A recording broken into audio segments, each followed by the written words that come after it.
Saya sebenarnya nggak kaget ketika Syahrul Yassin Limpo, Menteri Pertanian, akhirnya kena jerat KPK. Nggak kaget juga ketika di rumahnya ditemukan uang puluhan miliar rupiah, karena memang jejak keluarga Limpo itu banyak yang bermasalah. Adik Syahrul Yassin Limpo yang bernama Dewi Yassin Limpo pernah ketangkap KPK karena kasus korupsi pembangkit listrik di Papua. Dewi dan 6 rekan lainnya ditangkap di Bandara Soekarno-Hatta dan divonis 6 tahun penjara karena terbukti korupsi. Dia kemudian banding dan malah hukumannya ditambah jadi 8 tahun penjara. Bukan cuma adik perempuannya, adik laki-lakinya Syahrul Yassin Limpo itu juga bermasalah. Haris Yassin Limpo, adik Syahrul, itu baru saja divonis hakim 2 tahun penjara karena terbukti korupsi ketika dia jadi direktur PDAM di Makassar. Jadi dari jejak keluarga Menteri Pertanian Syahrul Yassin Limpo memang sudah ada bibit-bibit koruptor yang selain merugikan negara juga membuat bangsa ini jadi tidak maju-maju. Apalagi posisinya Syahrul Yassin Limpo yang Menteri Pertanian yang seharusnya fokus pada pembangunan kedaulatan pangan. Itu sangat merugikan karena misi pemerintah untuk menghadapi krisis pangan dunia itu jadi terbengkalai.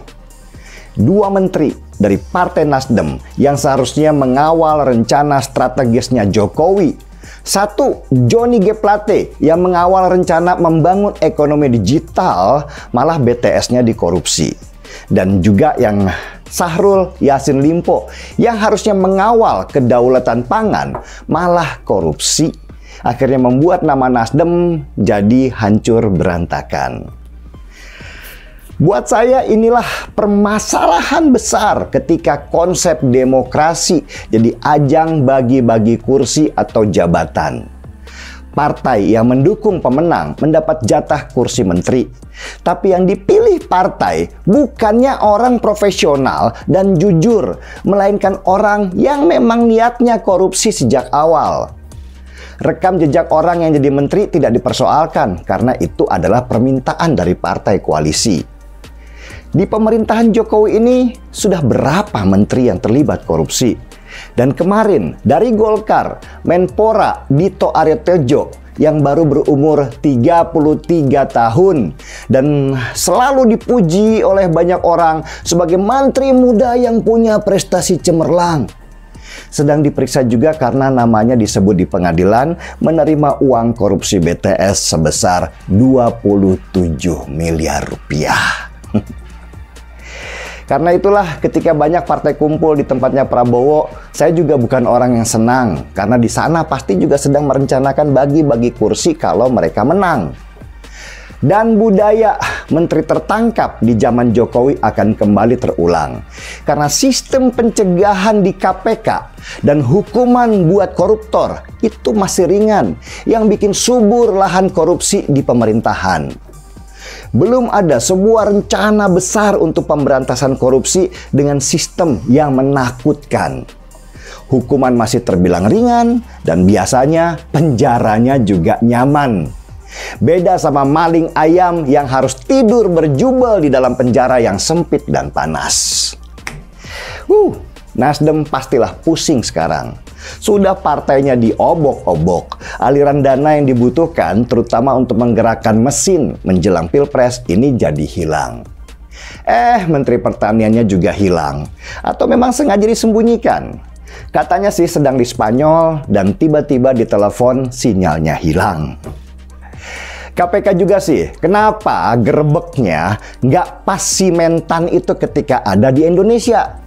Jadinya repot kan, karena harus menunggu kepulangannya dulu ke Indonesia baru bisa ditangkap. Dan jangan-jangan baru ketangkap ketika Pilpres sudah usai, jadi tidak akan mempengaruhi suara Nasdem yang sedang berjuang supaya Anies menang. Semoga ini jadi pembelajaran keras buat pemerintahan mendatang. Menteri yang dipilih nanti harus yang benar-benar profesional, bukan karena bagi-bagi jabatan atau itu permintaan partai. Apalagi di proyek-proyek strategis yang dibuat dengan tujuan nasib bangsa ini ke depan. Seperti food estate dan BTS untuk ekonomi digital. Itu harus benar-benar melibatkan orang yang profesional. Oh iya, bagaimana dengan pembelian pesawat bekas di Kementerian Pertahanan? Apakah dikawal juga oleh KPK atau Kejaksaan? Atau dibiarkan karena menterinya calon presiden yang bisa jadi akan berkuasa?